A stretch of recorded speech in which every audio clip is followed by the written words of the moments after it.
my name is BJ Swain. I've been involved in magic stuff as far as like actually studying and practicing formally for about 30 years, so since I was a little kid. I've worked in a variety of different traditions, started out with kind of general neo-pagan stuff, then moved into Reconstructionism and ceremonial magic. I've worked in folkloric and historical witchcraft, went through the AA system and the OTO system. And now I'm focusing on what I call European traditional magic as kind of an umbrella term for any of the historical magic systems of Europe and the Levant from late antiquity up through the early modern period. So basically all of your stuff before Martinism and the Golden Dawn and all of that. So the grimoires, alchemy, historical witchcraft, the Greek magical papyri, all of those types of systems can kind of get lumped into that umbrella.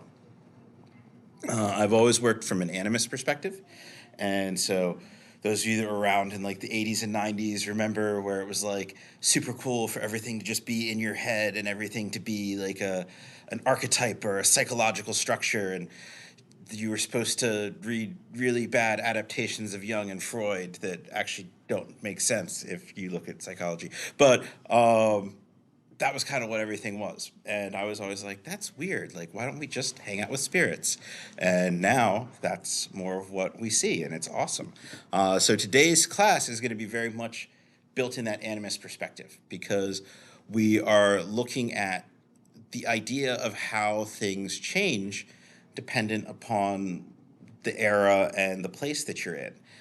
Because the different things that people are going to need, the different things people experience and focus on, are going to change over time and change over place. And a lot of times we compress time periods and treat them like they're all the same time, when there might be hundreds of years or 1,000 years of difference between them. And huge changes happen in that time. And we're going to kind of talk about and think about that too, about how much things change over time and how that impacts how we should think about magic when we're looking at it historically, but also how we think about magic today and how we have to reframe things for today's thinking. So with thinking about this idea of time and place, one of the starting points to think about are gods and spirits and occult powers. Do these things change, or are they eternal? And this is something that people do kind of debate back and forth a little bit. If you look at most classic or historical viewpoints that we can kind of ascertain from the material that is available, gods were generally viewed as eternal, that they had some element of truth or some element of the core essence that they were tied to that existed beyond space and time. And so there's no process of change or evolution for them. They don't get new ideas or new perspectives over time like people do, because we exist within the spheres that are controlled by time and they exist outside of those spheres. Generally, you're going to lean heavily on Plato to kind of establish that sort of idea in the ancient world. But there are other philosophers from before Plato who said similar things, as well as other indications in how people in the ancient world wrote and talked about their gods that showed that that was kind of a general viewpoint, that they were unchanging, which is very different than the way a lot of people think now. A lot of people think we have to update how the gods work, how their world is structured, how their socialization is structured, what their concerns and opinions are to match what things are today, that they would have the same progress that we have. And that's a fine view to have, but it's a very modern view. To me, I think that part of what makes gods gods is the fact that they don't go through that. That doesn't mean that our relationship with them or our understanding or ideas of them don't change, because we change. So there's two sides of any understanding or any interaction. There's one person and the other person, the person who is being understood and the person who's understanding. And so there's still room for us to perceive change with the gods, because our interests and our needs change over time. And so the way that they interact with those interests and needs will change, whether they themselves change or not. And so we're going to talk some about that, about how we understand what gods and what powers relate to different things that we need today, what things we experience today that didn't exist back in the world when mythology was being created and when a lot of these ideas about correspondences were being created. And we're also going to talk about space. In fact, we're going to talk about space before we talk about gods. And so the idea of sacred space, the idea of magical space, and how we have a lot of ideas related to what types of space are sacred and what types of space are magical. But a lot of them are very much based in a perception of the past, of ideas of what was magical in the past. And we don't necessarily frame contemporary places that didn't exist in the past that way. But there's no reason not to frame those places that way. We think of places that are separate from where we are typically as being magical because those places can be awe-inspiring. They feel different from our day-to-day life, and so it's really easy to feel magical in those places. But that doesn't mean that those are the only places that are alive. That doesn't mean that those are the only places that have spirits. Spirits exist everywhere. Life exists everywhere. The whole world is alive. And so we have to be able to understand that there is just as much magic when we're walking through. Well, I guess no one walks through malls anymore. Malls basically are not a thing, to go with that idea that time changes. But if you are uh, going through the grocery store, there's tons of things that can be used for magic in the grocery store, and those things have spirits that they connect with. But there's no reason to think that that space doesn't have components and features that relate to magical ideas. In hoodoo, we see that where you won't necessarily just go get grave dirt or graveyard dirt. You might go get bank dirt. You might go get police station dirt or courthouse dirt. And so there's an idea that those spaces have power, they have spirits that are connected to the things related to those spaces. And so by having connections to those spaces, you can utilize that. So we're going to talk about spaces and different types of spiritual natures and magical natures that spaces can have, as well as talking about what some of those spaces traditionally would be versus what some places now are that we might look at for those spaces. So, in terms of sacred space and magical space, are they necessarily the same thing?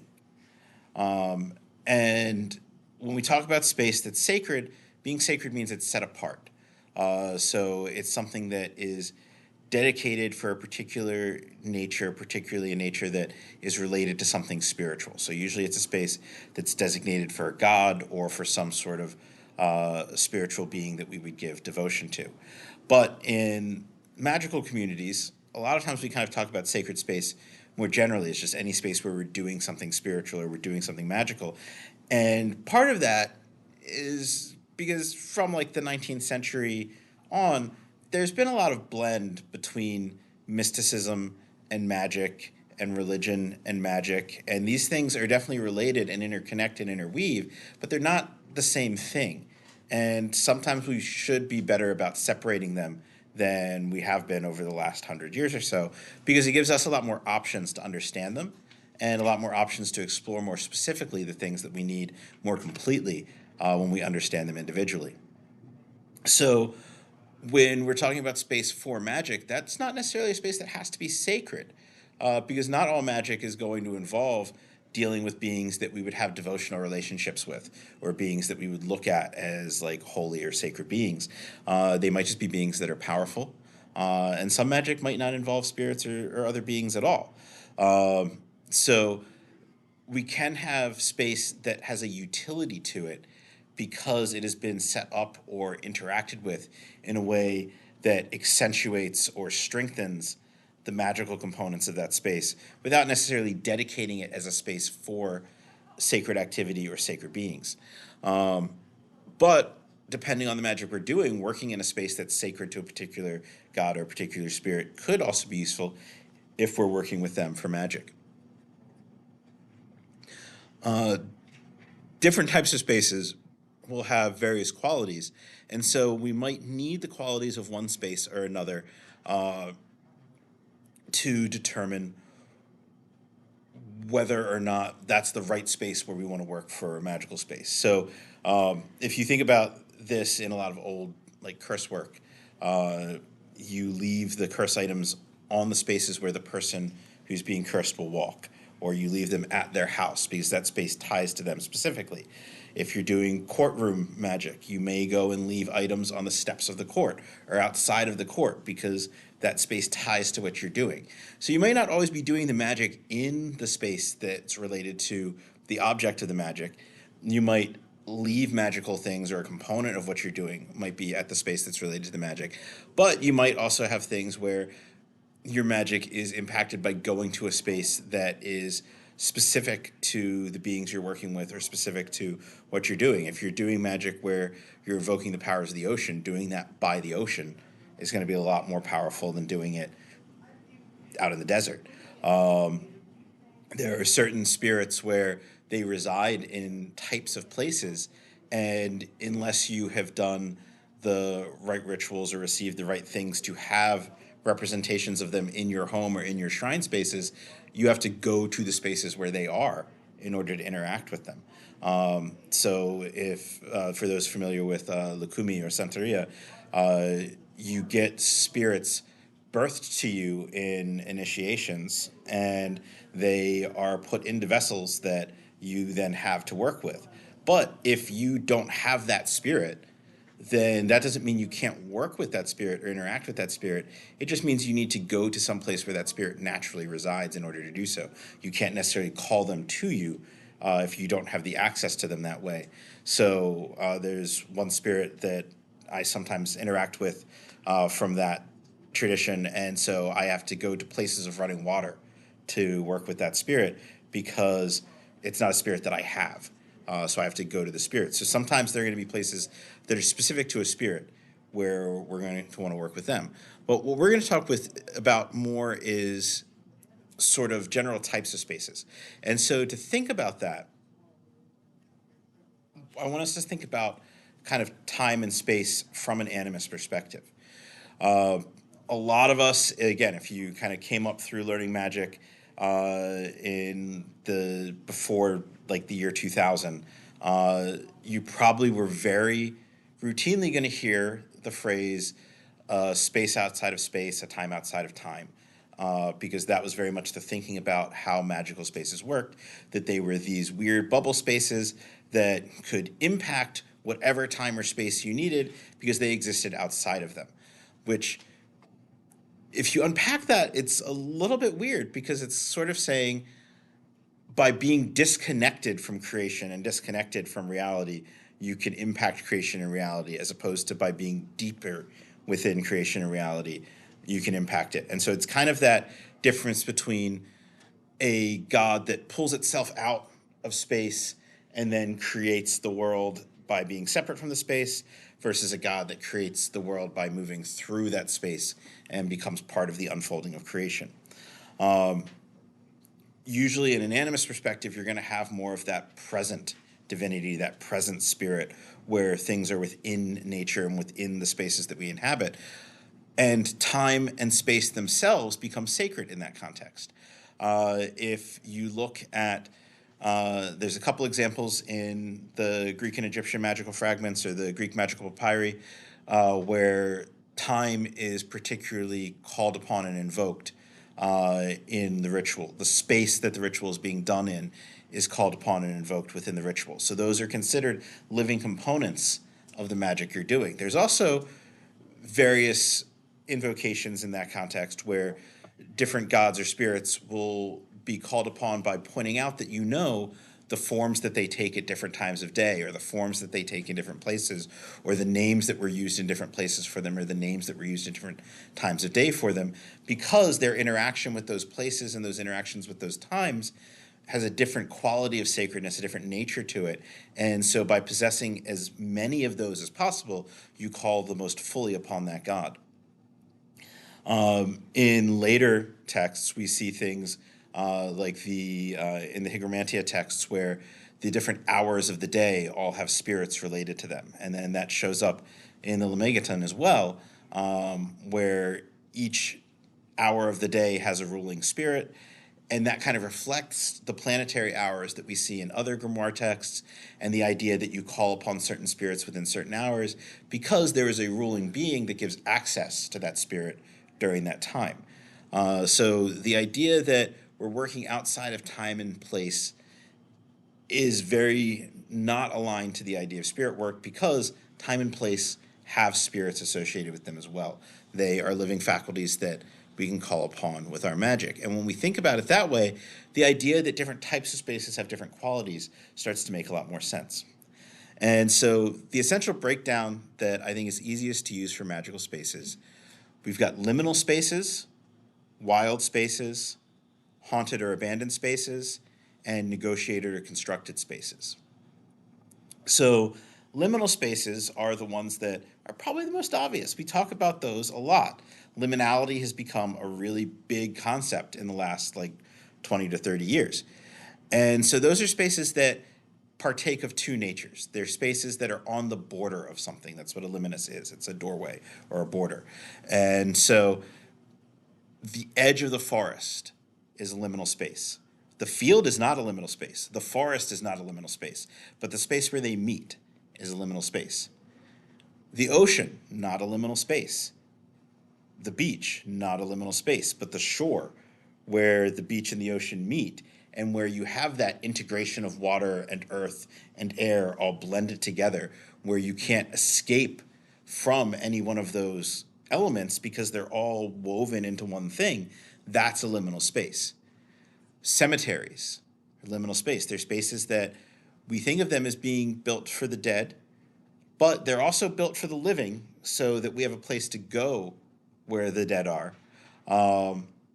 They have their own sort of spirit structures to them, and so they're a place where we think of the dead as residing, but the dead also have the world of the dead to reside in.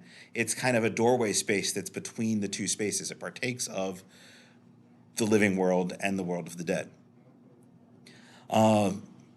There's a lot of different spaces that are kind of our classic liminal spaces like that. Crossroads are the one that probably are the biggest hot topic liminal space these days, as Hecate seems to be everywhere. But also, as more people look at a lot of traditional living spirit traditions, we see that frequently there are crossroads spirits that are important for accessing the other spirits that are in those traditions. You have to go to this crossroads spirit because they're the spirit that opens the way that the other spirits come through and opens the way for us to interact with spirits. It's not just one way that's being opened. They're opening the intersection of those ways. And that's why they're not just a road spirit, but a crossroad spirit. So crossroads are one of the big ones. Wild spaces. Wild spaces are spaces that are untamed. And so they have the magic of wild spirits, of potentially dangerous spirits, spirits that have not acclimated themselves to being around human society and human culture and human structures. So the forest, not a liminal space, but it is a wild space. Under the sea, a wild space. Any space where there is not human habitation or human development, the desert is a wild space. And so different wild spaces will have potentially different types of spirits, depending on the nature of that space.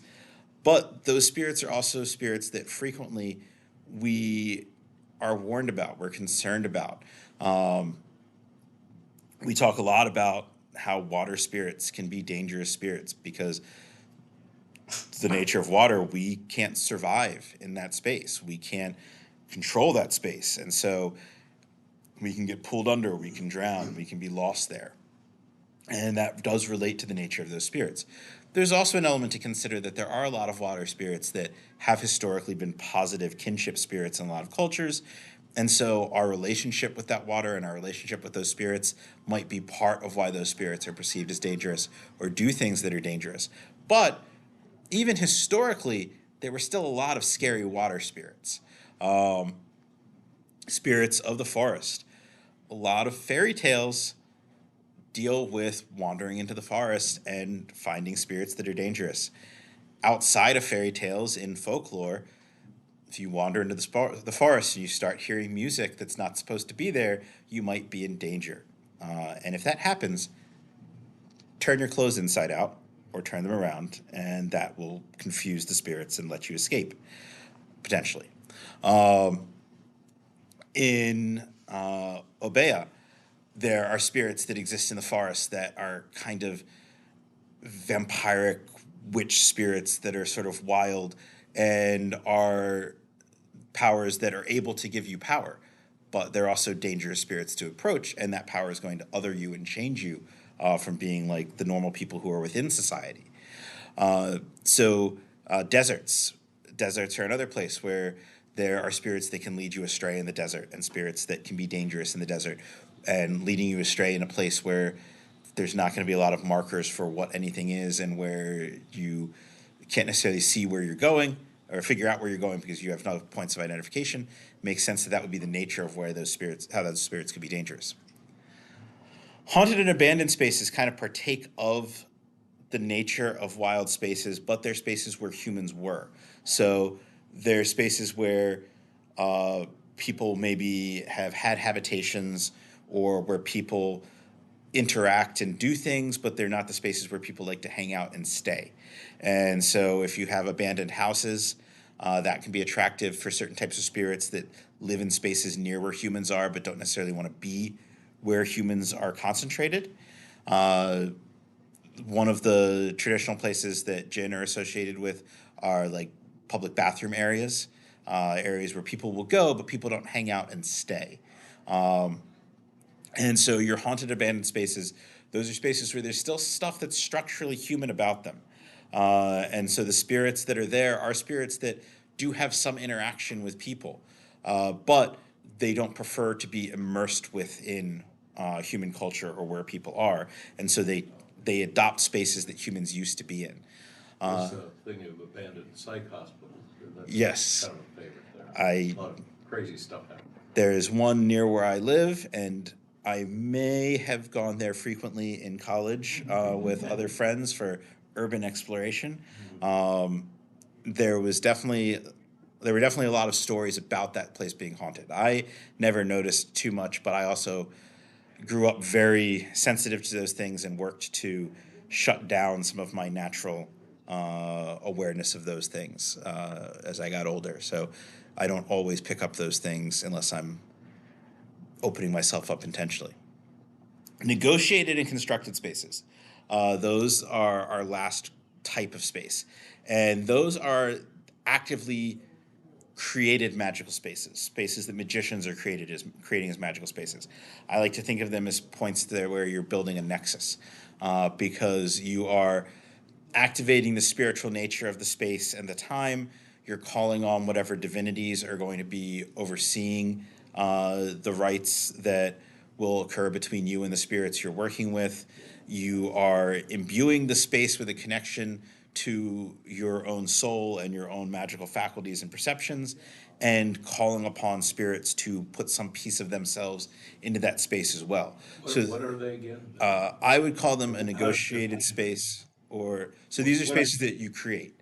So this is like you are doing a conjuration and you go through the full circle casting process of like building out the circle, writing the names, saying sacred prayers over it, consecrating yourself, consecrating the tools that are in the space, calling upon various spirits to be in the space. And so It's like a circle that's cast permanently or something. it doesn't have to be permanent. It could be these could be one-time use spaces. They could be permanent temple spaces, but this is any space where we are actively creating a magical space. And so sometimes we'll see conversation about are spirits objective or are they subjective? Does the experience occur in your head or is the experience an objective reality? And it's a silly question because this conversation that we're having right now is both an objective and a subjective experience. Like I'm objectively here saying things, but you guys all have a subjective experience of perceiving me and perceiving what I'm saying. The same thing happens when we interact with spirits, but spirits aren't physically present. And so our senses are based on physical stimulation and then interpreting that physical stimulation.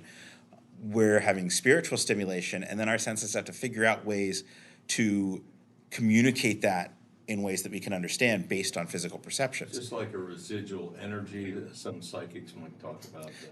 Yeah, and so you In could a have that place. kind of experience too, where it's still your mind has to interpret these spiritual sensations. And so this idea of a negotiated space or a nexus space is kind of a way of understanding that interaction and interpretation, that it's not entirely in your head, it's not entirely exterior to you either. It's an interaction of multiple different factors creating the ability for spirits to come through and interact, creating the ability for us to come through and interact where they can perceive in their spaces, and kind of creating a midpoint or almost like a crossroads point where both are able to sort of semi reside and therefore communicate with one another and shape each other's spaces to some degree. And so, negotiated space, I think, is a term that Jason Miller uses for it. I often use nexus space. Constructed space also works for it. So, in a modern context, we still have all of those different ways that we can classify and think about spaces as we start to think about what types of spaces are magical today. And I mean, we still have forests, we still have crossroads, we still have oceans. We can still go to all of those things that we would think of as historical magical spaces. But there's also things that didn't exist back in the day, or maybe didn't exist in the same way back then, that we can turn to as magical spaces. So, in terms of liminal spaces, street lamps are one that I think are really cool. I wrote like a whole huge blog post about street lamps as liminal spaces once. And street lamps are actually one that those are super old. Like there's been street lamps for thousands of years. That's part of Hecate's association with the crossroads, is because she was the goddess of torches.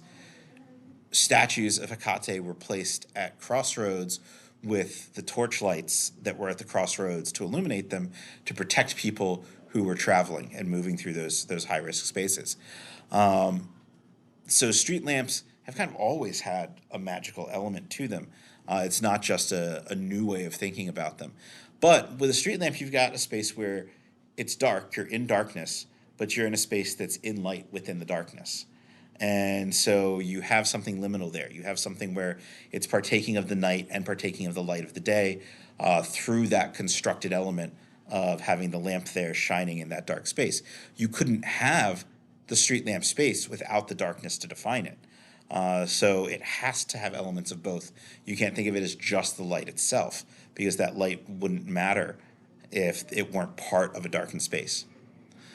Train stations, bus stations, and airports are other ones that I really think of as kind of cool in terms of spaces that are modern liminal spaces. You're at a hub when you're at any of those spaces. It's a space that partakes of many, many different spaces. It's like an ultra crossroads. And so you can go all sorts of places from there. You can have people and things coming from all sorts of places crossing through that spot. And they're all interacting and joining together to create this space that's really outside of everything else around it. If you go to like a big train station or bus station, and then airports, they will have some local flavor to them. They'll have elements of the surrounding area, but they really don't feel like they're part of the surrounding area. They feel like they're their own little pocket world that's aside from everything else. But it's a pocket world that's kind of the intersection of all of these other different places and things. And not so much with airports, but with like bus depots and train stations. How many people have ever had like a god or a spirit walk up to them in a person's body and talk to them? Yeah, like a lot of you probably have. It's actually not that unusual, particularly if you're in spaces like that, or if you're in places where there's marginal or poor people, like destitute, like on the streets, poor people, because those people exist in conditions that are more marginal and are more liminal already, so they're accessible by the spirit world. We'll talk. There's some talk that's starting to come up about people who are neurodivergent, and the overlap between neurodivergence and concepts like psychism and neurodivergence and concepts like witch blood, and like the idea of people who are somewhat in touch with the spirit world, also reflecting people who naturally think and perceive things differently than other people.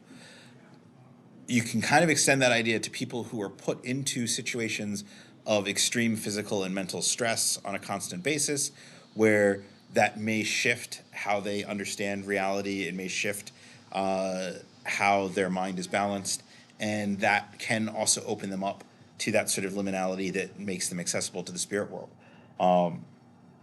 Sometimes it's things where it's like people come up and they seem sort of off, but they're saying things where it's like it relates to some magical work you've been doing, or they're saying things that's like clearly this is what this god would say if it comes up to you. But sometimes it gets even weirder. Like once I was at a gas station, and this guy, he was a black guy with one eye, and he had like a blue hooded sweatshirt, and he comes up and starts talking about the importance of traveling and helping people on the road and helping other travelers, and then about how he has to protect his woman. And this blonde woman, also in a hoodie, comes up with like basically armor coating her ears. And I'm like, well, Othin has a Valkyrie with him today.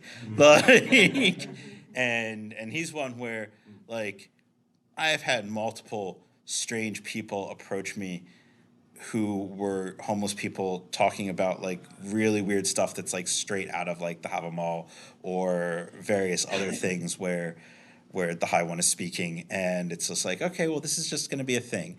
And it all kind of happened over the same time period, so it made sense.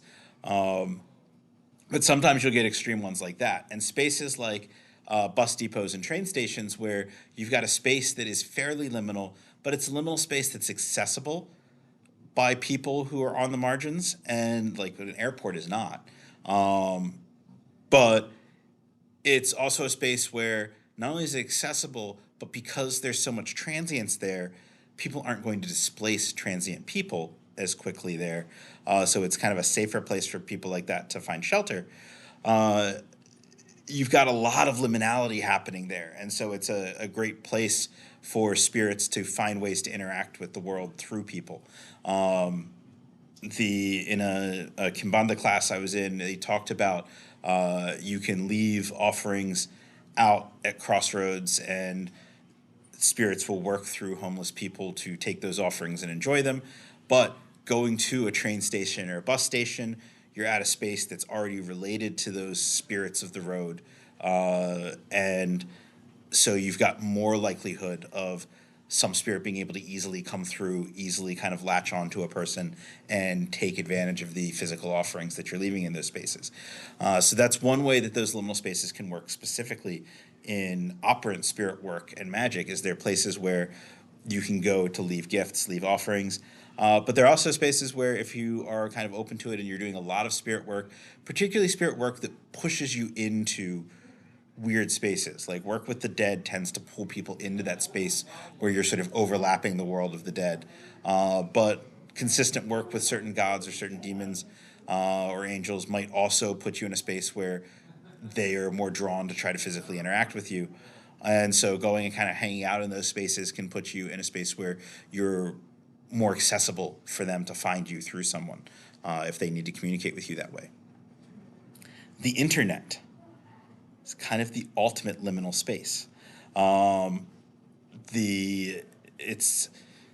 You could think of it as not even a centralized space. Like there is some centralization to it with the way that it's physically set up, but the actual parts of it that we interact with, it's like all of those parts are existing in all spaces at once and can be accessed from anywhere by multiple people at a time. So there's an ultimate sort of hyper interactivity going on with the internet. And so it kind of pushes that liminality and that sort of crossroads component to an extreme where it's like, I mean, we kind of talk about it like a spider web sometimes, where you have multiple connections in a crystalline fashion, all interconnecting with one another simultaneously and all fluidly changing constantly as they do so. That's one where I have not kind of figured out how you would use the internet as a magical space, but it's something that is kind of worth thinking about and worth exploring, because there could be something pretty interesting to tap there that might not be something that would have been evident in more traditional types of magic work. Wild spaces. That's one where it's not as easy as liminal spaces to find new ones. Because the idea of a wild space are spaces that are pretty much not touched by humans. We have less and less of those over time. And it seems like it's kind of unlikely for new types of those to occur. We're not discovering new types of forests. There's not new types of oceans or deserts.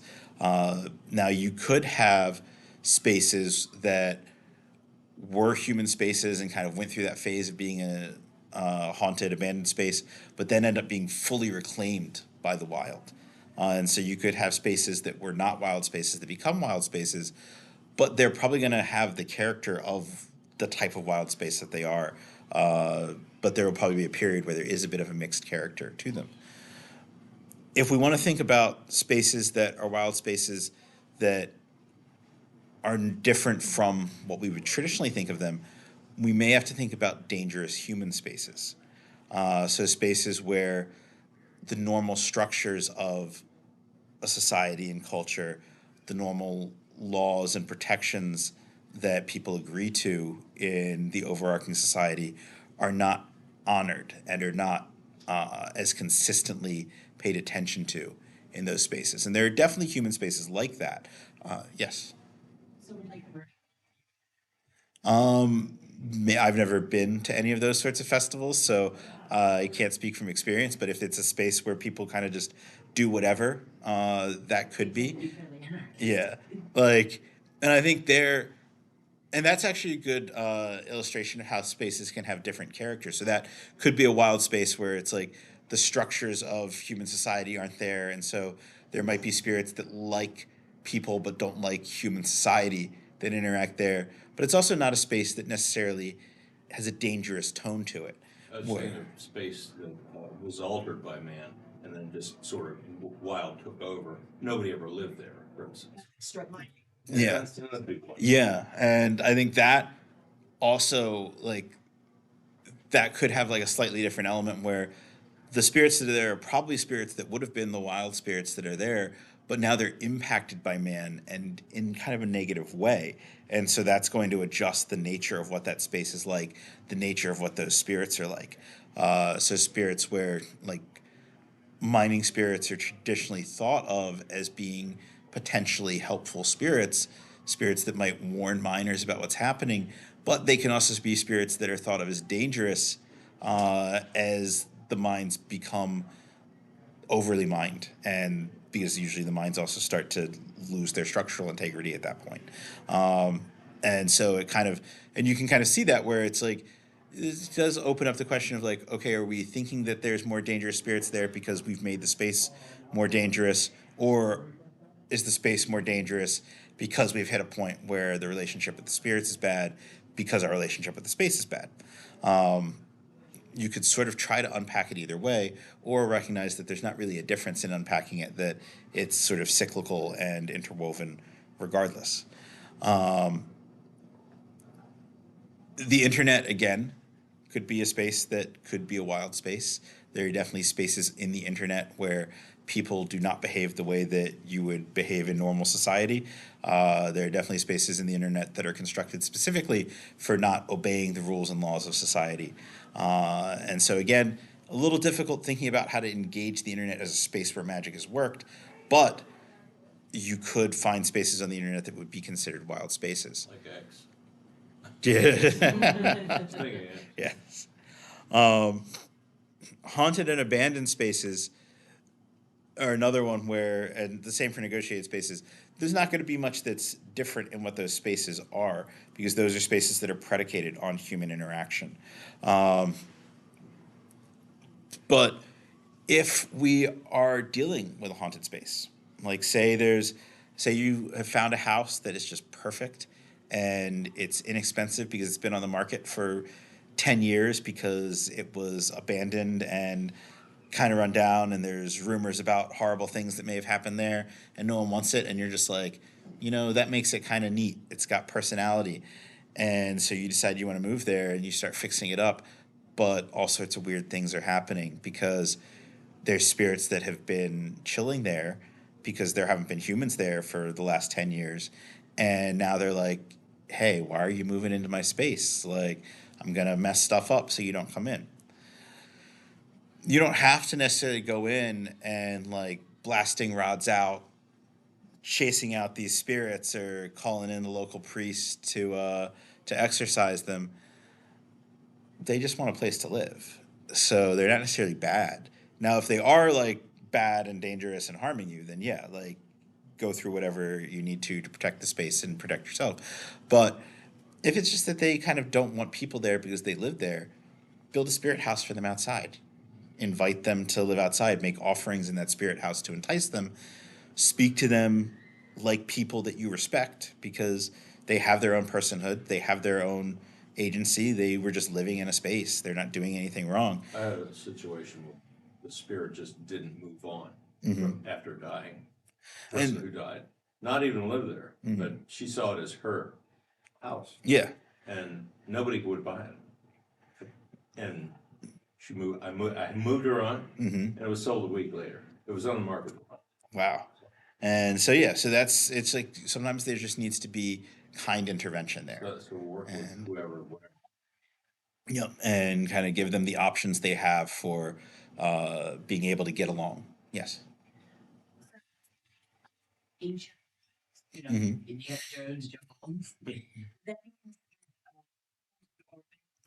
That, I would think so. Yeah. And I think those, depending on what the nature of the ruin is, you can add some complexity to that because you'd have the element of it being an abandoned space where there's structural things, there's human elements, but humans aren't there all the time.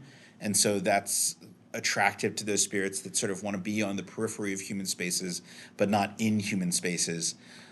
But if it was like a temple that's a ruin, it's going to have its own spirit ties and spirits that were perhaps ritually uh, compelled to dwell there. So what it was used for matters.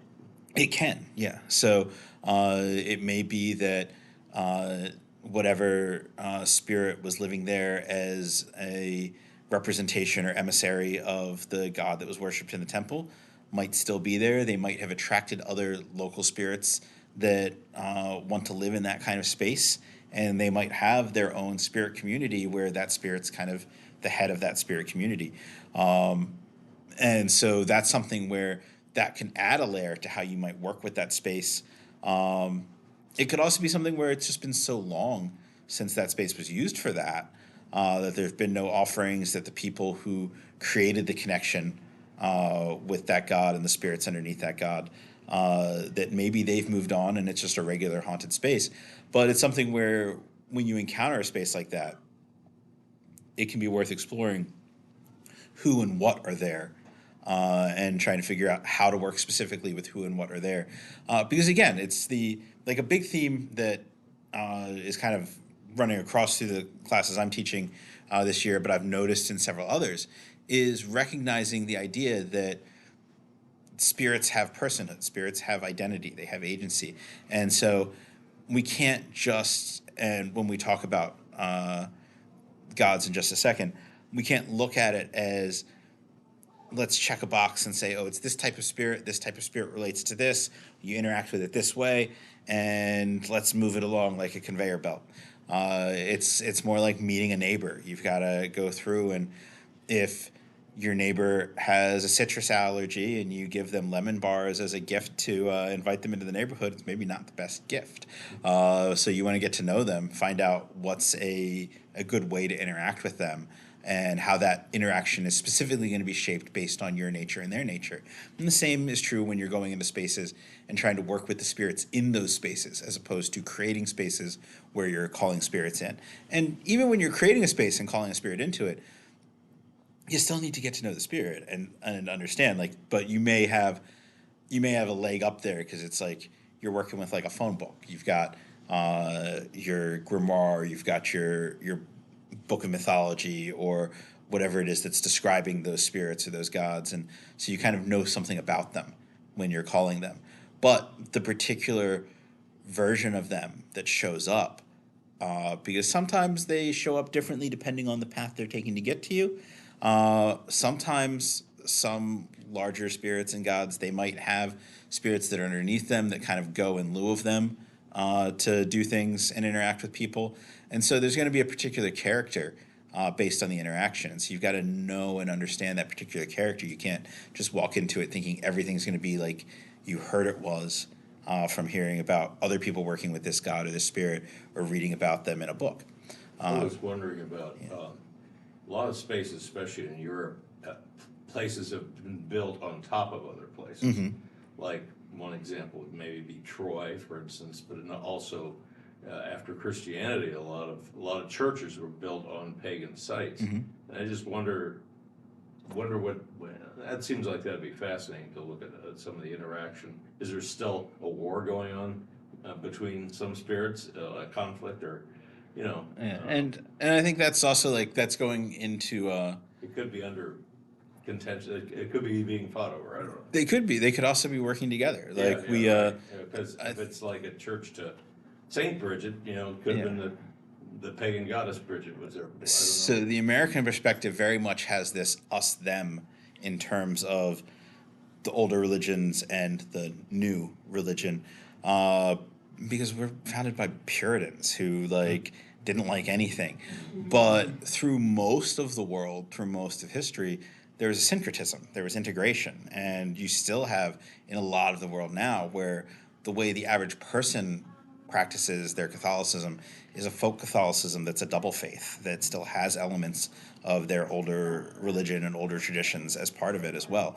So sometimes those things end up integrating and working together as opposed to always being contentious and at odds with one another, which goes into that sense of just like things changing over time and spirits, even gods who are eternal and are one thing, they still adapt to the situations that they're interacting through.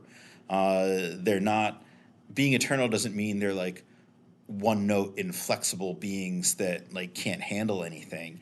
It means that they are vast and they have already comprehended the various things that will occur over time that they will have to interact with. And so we can interact with what element of them we need to based on what's going on in our lives and where we are.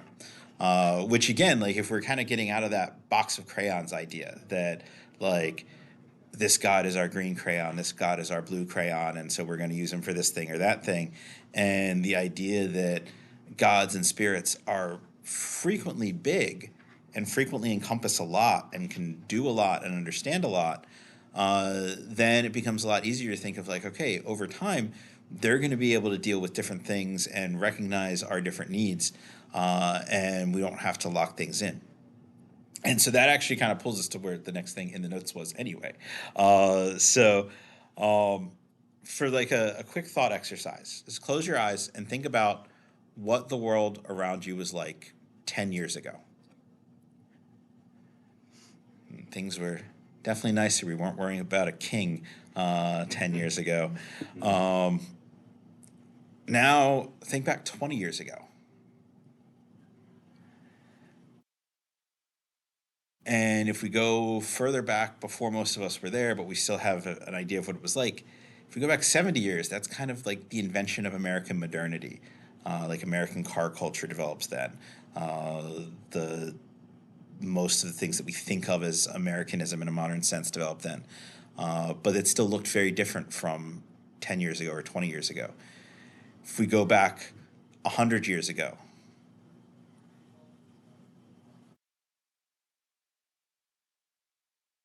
200 years ago, or 1,000 years ago, those time frames, some of them are short, some of them are long, but there's huge changes across all of them. Our life, our experience, what it's like to be a person, what it's like to live in society, the languages we speak, they all vary over that time. So our world's always changing. There's always dramatic changes in the world. And they aren't all hugely apart from one another. Like, if we think about how many generations we are removed from slavery, most people have, or most adults have probably met someone who knew someone who experienced slavery, because it wasn't that long ago. I think I just have to go to like my great great grandparents to have someone that was enslaved in my family.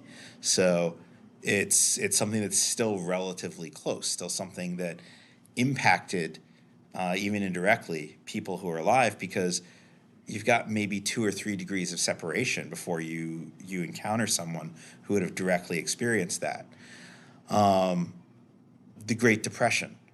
I used to work in a community that had a lot of very elderly, long-lived people, and so early on in my time there, I had a ton of clients who grew up during the Depression. I had clients who literally escaped jumping off of trains from the Holocaust. Those are all things that have touched people that most of us have met, even though we think of them as remote historical experiences. I have a friend in his 20s who always thinks about the Cold War as being this really far off historical thing because that's how they learned about it in school. And he always has to be like, that's right, you grew up with that. Like, you were a kid when that stuff was ending. And so I think sometimes we think about things as the historical past, and we think about them as really far away and really far removed from us. And they're actually pretty close. But what that illustrates isn't just that we're nearer to things than sometimes we think we are, but the amount of time it takes for huge changes in society to happen is not a huge amount of time. So when we're looking at historical magical things, there's a tendency to look at like the Greek magical papyri as if they're all one thing. In fact, I've seen some people talk about them as like, well, it's just this one magician's notebook. It's like, no, this is about 1,000 years of material from places that are hundreds of miles apart from each other. There's a huge amount of variance, and the concerns that people had, the ways people did things, the way that they understood their religion and understood their magic would have varied across that, even when we look at it and think of it as all one thing. The same then comparing between the different grimoires and going back to the papyri or the grimoires and moving up to like the Golden Dawn. There's huge amounts of time between those things, and so we have to kind of recognize the impacts of that time shift and the culture shifts that happen there. How many people have read the Arbitel? So that's a really simple grimoire. No tools or special clothes described in it. There's basically 2 prayers you say, and that calls upon one of the Olympic spirits, which are 7 angels that are connected to the planets, but they're separate from the planetary archangels. So if you ever wanted to explore grimoire work but thought it was really hard, the Arbitel is the easiest place to start. The Arbitel was written early on in the Protestant Reformation. And you can see the difference between that and grimoires that were before it, because it's like the Arbitel is like, here's how you learn about alchemy. Here's how you like convert these metals. Here's how you do these things that would be useful. And other grimoires are like, here's how you make a king love you. And so like the cultural shift between a more Catholic dominated world and a more Protestant world, you can see that in the magical writing of the time. And so sometimes it's important to understand that when we're looking at historical magic and historical trends, or even just looking at like the difference between Orisha spirituality in the New World and Orisa spirituality in Africa. There's a lot of similarities, but there's also some pretty big differences because they've grown in different contexts. One comes from the other, but one is blended with a bunch of other cultural elements from different parts of Africa. One has elements from Native America, elements from Catholicism, and directly reflects the experience of being pulled away from the culture that this was situated in. So time and place make a big difference. And when we think about what our needs are and what our experiences are, we're not going to need the same things that people needed 2,000 years ago. So if all of our thinking about how we approach the gods or how we approach spirits is based on, well, this is what happens in the Iliad, so this is what the gods do, it's like, we're not off at war in Troy. We're not trying to make our way home on a boat. So those are not necessarily the things we need. We can learn some ritual technology from it. We can get guidelines to how to think about the gods from things like that. But we're not going to have all those same needs or issues that they have. There are some that still continue. People still need food. People still need companionship. The things that were common in surviving spells and surviving examples of magic from the ancient world and the medieval era and the early modern period, a lot of those things are things that survive because they're things that people need consistently. But there are definitely things that we need today that are not reflected when we look at older sources. Scott Cunningham includes a bunch of weight loss magic in his books. If you look back at an early modern grimoire, or if you look back at the Greek and Egyptian magical fragments, you're not going to find a single weight loss spell in those. It just wasn't something people were concerned about or were thinking about. Social mobility. If you look back in older magic texts, you might have things that talk about getting dignities and honors, which really probably actually relates to getting land and title, based on the way those words were used then. But we tend to think about that more as like it's about getting fame. It's about people making yourself liked by people who are important and who are influential. And so the way we interpret what those spells were used for is different today because we understand them differently. But also the way that we would expect that they would be applied is different. Because if you were looking for dignity and honors back in the medieval era or the early modern period, you're probably looking to make a bishop or a king or a lord think you're important or like you. Whereas today, you're probably wanting the average populace to like you. Or you might have a boss that you want to like you. The structures are different. So the type of social mobility that we're concerned with today is really different from the past. And so we have to think about, okay, how do we apply these past magical things, or how do we work with these spirits or these gods in a context that deals with the way that we experience this? Like, we're not looking to win a bunch of jousts and become the most famous knight in the region so that a king hires us to teach his son to be a warrior. It's actually like the first like celebrity in medieval England. That's basically his life. Now you're probably looking for like, how do I get a promotion in my job? And the ways that you would demonstrate being the person to do that are very different than what they would be back in the day. And so the ways that we need spirits to understand our needs are different today. We have very different types of social structures. We have technology and items and places that didn't exist. And so we need to figure out what types of gods or what types of spirits we would want to call upon for those things. And so there was a point, again, kind of going back to the wild, wild west that was the magical 1990s, where people were like, let's invent new gods. Photemachus is the god of time. It's our chaos magic egregor for time magic. And I mean, I was never a chaos magic person, but sometimes I did some stuff and Photemachus worked going to him, so maybe. But is that the only way? Do we have to invent new gods? Do we have to, and really, are we inventing them or are we discovering them? There are different ways to think about it. Again, we've talked about gods being eternal. So if we think of the gods as eternal, we don't think of them as changing. So do they have ways to fit into our society today? And I would say totally, yes. So like we can look at examples like The Catholic Church. They have a whole process for identifying saints, and they make new saints over time. Uh, they just had, I think, a kid who became like the saint of computers or IT or something like that. And so they have ways of figuring out new people to assign to these things. But that's more like heroes. That's more like your people who were really good at something, and we recognize that they are important in the afterlife. It's not exactly the same as saying like, okay, well, what God are we going to turn to for this? But then there's other examples like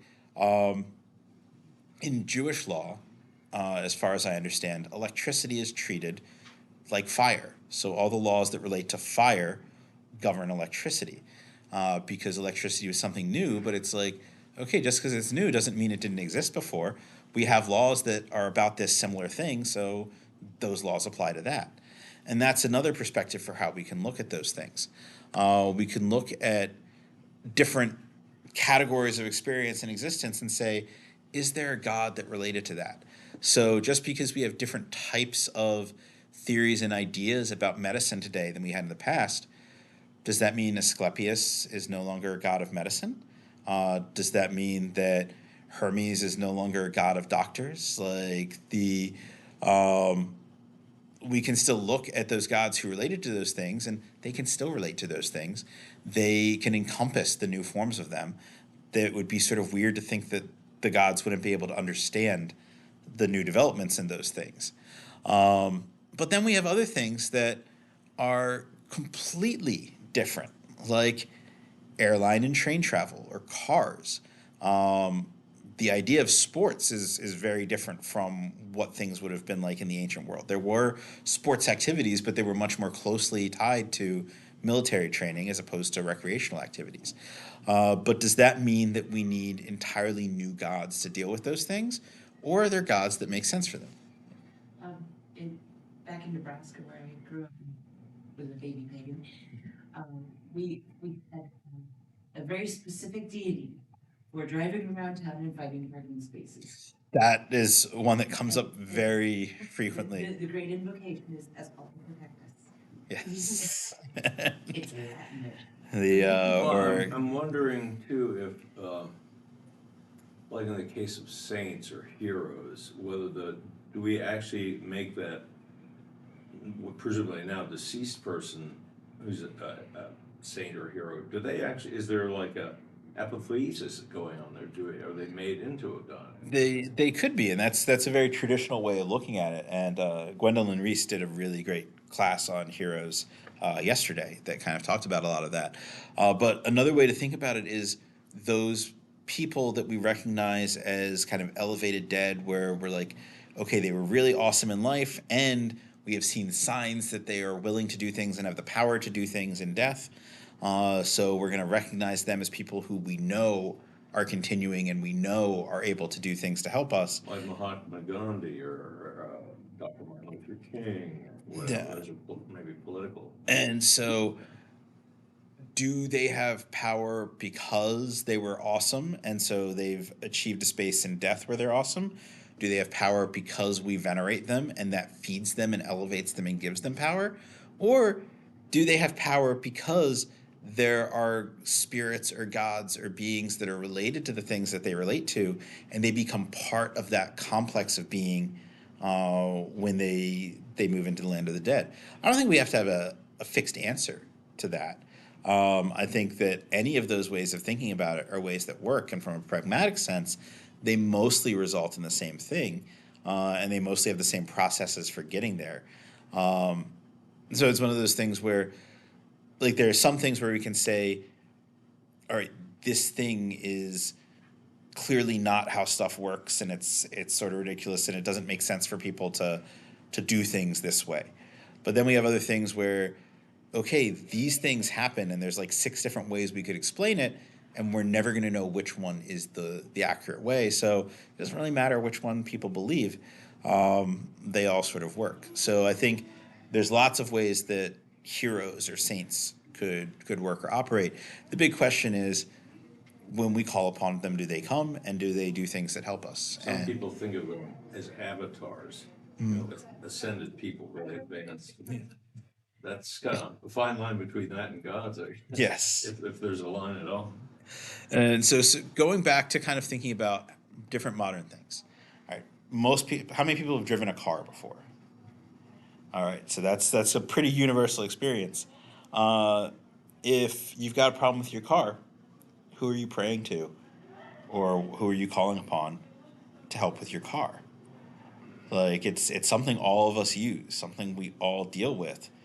But if we've got like magic or we've got spiritual solutions to things, those are the things we want them for, the things that we deal with all the time. So, like, what's your thought on that?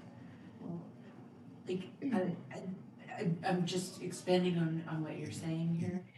It's like, okay, so with a car, you could go with like the whole travel aspect, and then you could go with the computer aspect. Most cars have computers in them nowadays. You could go with the mechanical aspect, which would be like Festus or Volcanus. But really, it's like this whole niche cross section of all of those things. So it would be just as legitimate to use any one of those gods or to create one that's specifically about this thing. And, yeah. Yeah, I use Archangel Michael because I'm really concerned with safety in my car, so it just depends on what you're. For some reason, Henry Ford came to, but he's not exactly heroic in every way. No, but a hero doesn't have to be good. Yeah, They just not have as to be nice easy. person. And that's As again, he's the go-between to whoever's the bigger power, but we talk the same language. So that I go to the ancestors tradition first before. back to that. That's It's I interesting. think you had a point back there too. You had something. Oh, I just think it's kind of liminal because it's there's multiple different ones that Yeah. apply to, and I think it's kind of about the aspect of what you're doing. So Exactly. it's about Yeah. getting from point A to point B. You might not go with the Hephaestus aspect, you might go with the Hermes aspect for travel. Whereas if you're actually like, come on, my engine's about to explode, please don't, Yeah. then you're gonna go more the Hephaestus route. Exactly. And that's where I wanted to ultimately get to is that some of these things, because they have multiple aspects, it really depends on what you specifically need. So if you're trying to figure, if your issue is not, I need to fix my car, if your issue is, I need to get to work, then Hermes or Hecate Enodia or some god that relates to travel or movement would be the god to call upon. If it's you want to get it fixed, then yeah, Hephaestus or a god that relates to mechanics or metal or forges would make sense. In general, Mars, because chariots are ruled by Mars and your car is a modern chariot. But that ancestor angle is a really good way of looking at it from the intermediary perspective. That ancestors in particular, they're going to help you with a variety of things, but they're also people who are in the spirit world and they can negotiate with other spirits and interact with other spirits. Or if you have like a relationship with your holy guardian angel, or if you have like a head spirit or a familiar spirit, then you've got kind of like a one spirit go-to that can kind of connect you with whatever spirit is needed for things.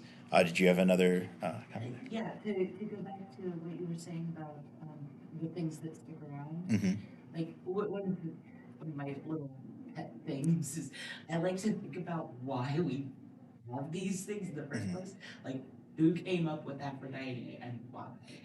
And the only thing I can think of is we have new situations like cars breaking down, and somebody comes up with something and somebody else likes it, and then it spreads. So it's kind of like it doesn't matter if we're making it up or not. If it sticks, it sticks. Yeah, and I think, and so the class that I'm teaching tomorrow talks a little bit about that continuity element and sort of the idea that you might have a spirit that exists that deals with a thing, and people know that spirit and have names for that spirit and ways of interacting with it, and that culture dies out, but the spirit's still there. And so then the spirit might notice in the new culture that there's some idea that people have, and so it attaches itself to that idea, and so it has new ways of interacting with people, new ways of having cultists, new ways of receiving things by adopting a new name and a new face. Yes.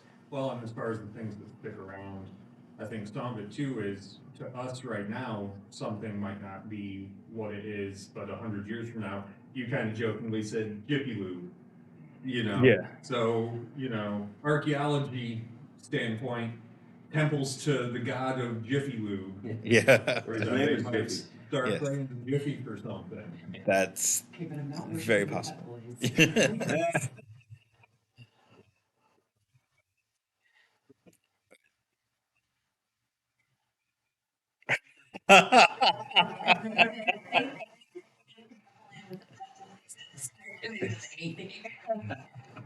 So let's go through a couple other different things that we might uh, want to find gods or spirits for. So, books are obviously a big deal to most people who are at events like this. So, who would you look at as a god of books? And that's something where it could be, you could be writing a book, and so there might be a particular god you might want to look at. You could be trying to acquire a book that deals with something, and so that might be a different god that you might look at. Or you could have a book collection that you want to grow or protect and take care of. Those could also all fall under the same god, but it all kind of depends on what god that you would turn to for that. I mean, to Could be me, Athena or the Muses or all kinds. yeah, and so like my first thoughts were Hermes or Tute, so like scribal gods. But yeah, the muses, especially if you're writing, or if you want to inspire people to read your book, that might be the muses. Well, for, doing things for entertainment, if you like to get books that are entertainment to read, you might even go with like Bass or something. Yeah, or You're looking more for the entertainment. Like essential. yeah, you might call on Homer as like a hero of storytellers. Virgin would be the creative. Yeah, and all right. So this one, when I did the notes for this, uh, it was several months ago, so maybe the climate was a little different. But uh, religious persecution or other persecution or racism. Are there gods or spirits that we might turn to for that? Or the next one in the notes is the LGBTQIA plus community. Gods or spirits that would be specifically useful for people in that community. And the as many other presenters have brought up things that are going on here in the U.S. right now, these are particular elements where it may be important for a lot of people to find gods or spirits that they can turn to for that. I've used the Morrigan for, she's a goddess of sovereignty, for, religious persecution or political issues, god of victory. And it was a feeling to her. Yeah, and those are ones where I think it can be kind of difficult to find something that's obvious because it's not like we're going to go back in history and see the people who are writing it right from that perspective of being persecuted people. There were probably things that happened that were types of persecution, maybe not as much religious persecution unless we're dealing with kind of the interactions between monotheistic and polytheistic cultures. And like concepts like racism weren't concepts in the ancient world or even really the medieval world. So trying to figure out deities or spirits that would specifically relate to that could be difficult. But like from the racism end, through Indo-European mythology, there's kind of a theme of sort of biracial or mixed heritage deities, because you almost consistently will find some hero and some villain who are kind of paired to each other, where one has a parent from amongst the gods and one has a parent from amongst the others who are the antithesis. Well, not just the demigods, but like Lu has one parent from the Tuatha De Danann, one parent from the Falmers. Bress on the other side also has one parent from the Tuatha De Danann and one parent from the Falmers. Thor has Othin, and I think one of the giantesses is his mother. And then you have Loki, who's sort of adopted into the gods but has giant parentage. And so that interaction of cultures and mixing between divine cultures is something that is actually fairly consistent amongst the gods. So those gods might be gods who would have particular concern for ideas like racism and interaction between cultures. I was thinking, I'm sorry. Yeah. I was gonna say, and like you're saying, going far back, they weren't necessarily writing from that, so that's where some of our modern, we've created them into more deity or hero, and we might go with Lady Liberty, Lady Justice, things Yeah. like that. And That are more modernistic concepts, but have that weight behind them. And that's a lot of people overlook. Like America does kind of have a state religion that is pagan. Columbia is the goddess of America. Liberty and justice are the two other primary goddesses in the American pantheon, and then we have a series of heroes who we have temples built to in our capital, like actual literal temples with eternal flames and temple architecture, colossal statues of them, and people go and make offerings to them. We have a state pagan religion, which is kind of crazy to think about with as many people who want us to be a Christian nation. But you could, yeah, I was thinking the Lincoln Memorial. Yeah. And so for particularly political issues in the United States, we have gods and we have heroes to turn to for those things. Lincoln would be one who might make sense to turn to on racial justice issues. Yeah, and a lot of the figures who were major fighters in those arenas. What do you do with the Jefferson Memorial? And the but I think Jefferson, if I'm remembering right, yeah, Jefferson would be one for religious persecution because he did have connections with some alternative religious thinking and ideas, which, I mean, a lot of the founding fathers did. So any of them could also connect back to that idea of religious persecution. So we could use the Susan B. Anthony quarter as the talisman. I was gonna say, Yeah. I was gonna say on my,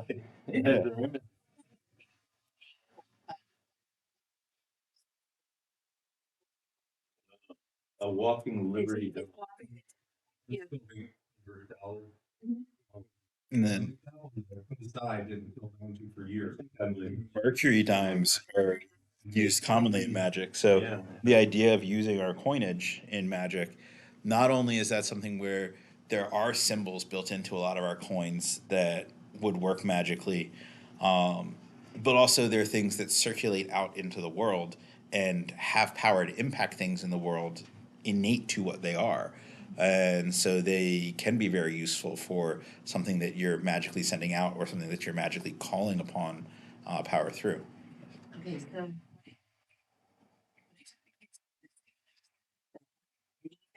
then in, you just crank it.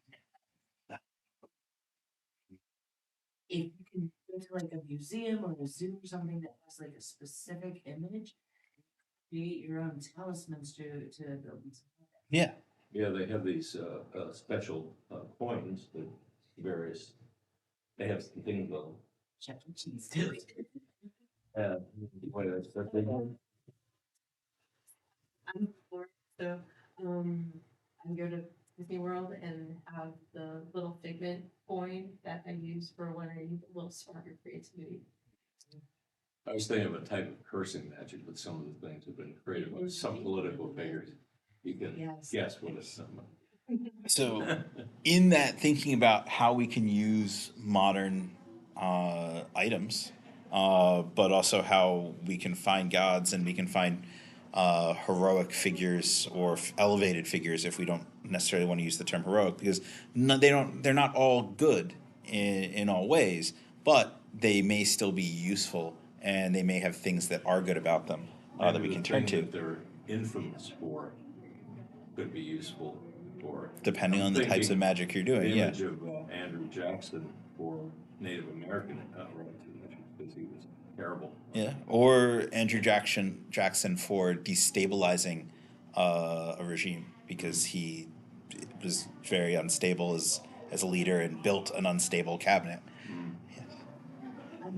For like the Mm-hmm. like, notice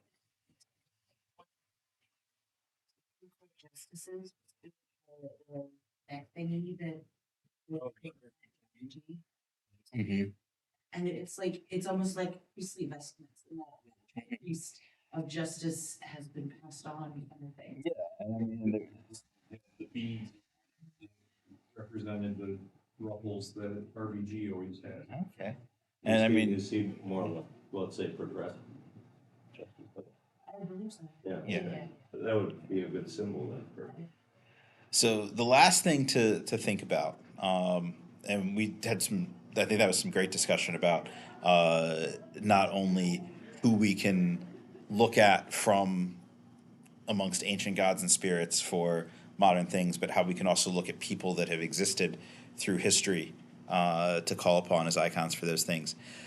We also want to consider the fact that just because gods are similar doesn't mean they're the same. There are gods that might have similar areas of interest. And I think areas of interest is a better way to think of it than correspondences. But that the way that they interact with those areas of interest may be different. So an example that I like for that is Mars and Aries. People like to joke about how Romans just sort of copied Greek mythology and religion, but really Romans have a closer relationship to Celtic language and Celtic mythology, and they have a lot of influence from Etruscan tradition. There is Greek influence because there were Greek settlements on the Italian peninsula before Rome developed, and once Rome developed, they brought in Greek slaves to teach their children, and they drew on like Greek philosophy and Greek magic. So there are Greek influences, but some of the similarity is just the fact that they're both Indo-European cultures, but they aren't necessarily the same. So like Mars was at one point the chief god of Rome. Mars was a god of shepherds and a god related to farming. And as Rome became more focused on expansion and military, Mars took on more of a war god persona. But that wasn't exclusively what Mars was ever, or how Mars kind of started developing in Roman culture. Ares, on the other hand, much more purely a war god. Ares did not tend to have temples built to him. Ares was one of those gods where he dealt with one of the difficult areas of life, and so he was important and was necessary as a god, but was not necessarily a god that the average person wanted to turn to or interact with or engage in cultus for on a regular basis. That's not to say that there were never temples for Ares. Like, I have heard of there being one where some soldiers devoted to Ares stole a temple from another god and repurposed it for him. Not even the Spartans, they didn't have any. I couldn't say for sure, but you would think. but definitely the perspective on Ares in most Greek culture and the perspective on Mars and Roman culture, very different perspectives and very different qualities. So you might call on both of them for things related to war, but Mars has a relationship with sports that maybe Ares wouldn't have in the same way. Calling on Mars as a god of chariots to help with your car, you might get a more violent or difficult interaction calling on Ares for the same thing. So you want to kind of think about the specific personality, the specific history of those spirits and those gods. And like when we talked about our elevated figures in history, our saints, our heroes, that's also something to consider, that again, like, they don't have to be good people. They have to be people that were important or had power and influence in an area, and we recognize their association with that area. But there might be other things that we don't really want from them, and so we may need to consider that when we're calling upon them.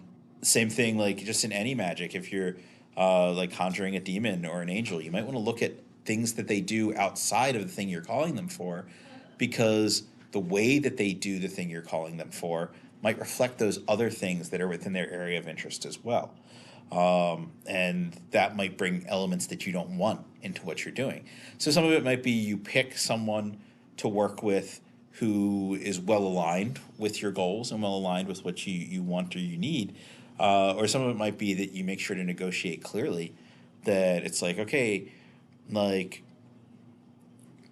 George Washington, I know you were a great military leader and you were a great icon for our political structure, but there were things that you did that we don't really want anymore. So we want your help with fixing these elements of our society, but we don't really want these other elements of the society that you're tied to.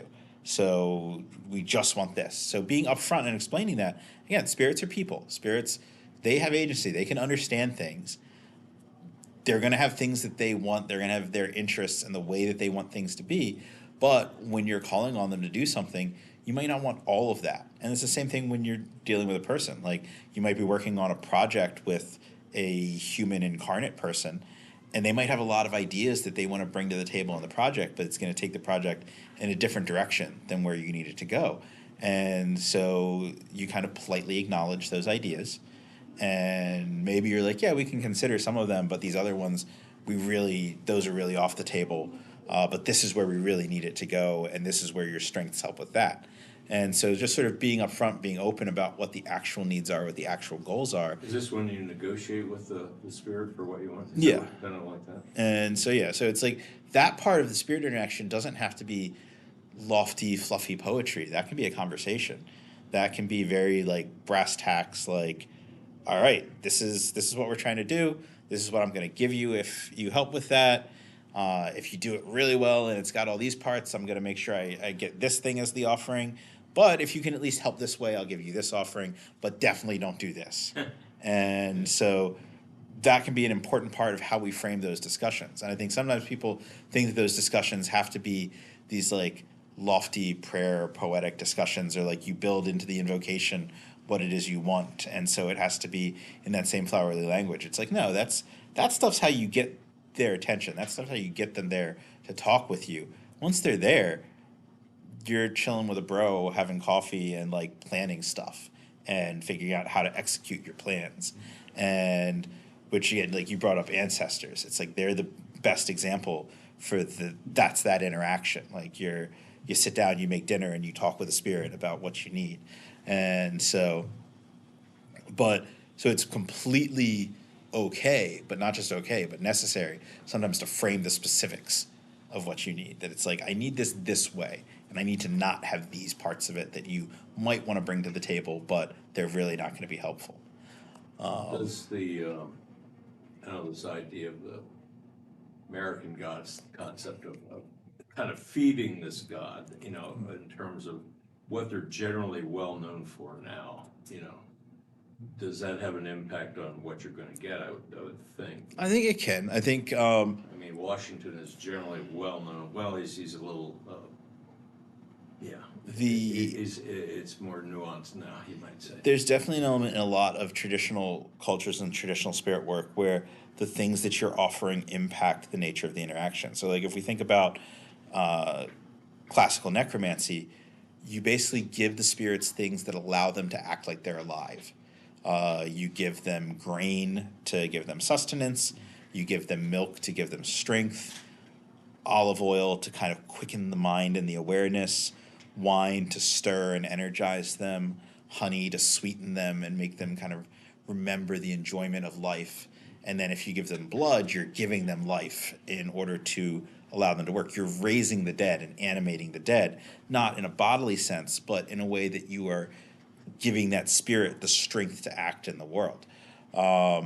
In Kimbanda, you have where you might give flour or incense because those things being particulate, they can kind of move through the air, and so it's easy for elements of them to come into the spirit world. And having that flour, again, gives them that sustenance and strength, something to eat, so that they can come into the world.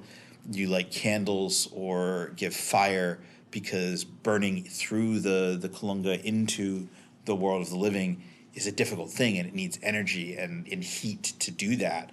But then you give water to cool them once they're here, so they're not coming in as these fiery, hot beings that are going to make things difficult. So the offerings that you give particularly the offerings you're giving to get a spirit here. Those frequently relate to the nature of the manifestation and what the spirit's going to have the ability to do. The offerings that you're giving in payment for doing something, a lot of times those are either going to be things that they're what you have available to give, or they're the things that that spirit particularly likes.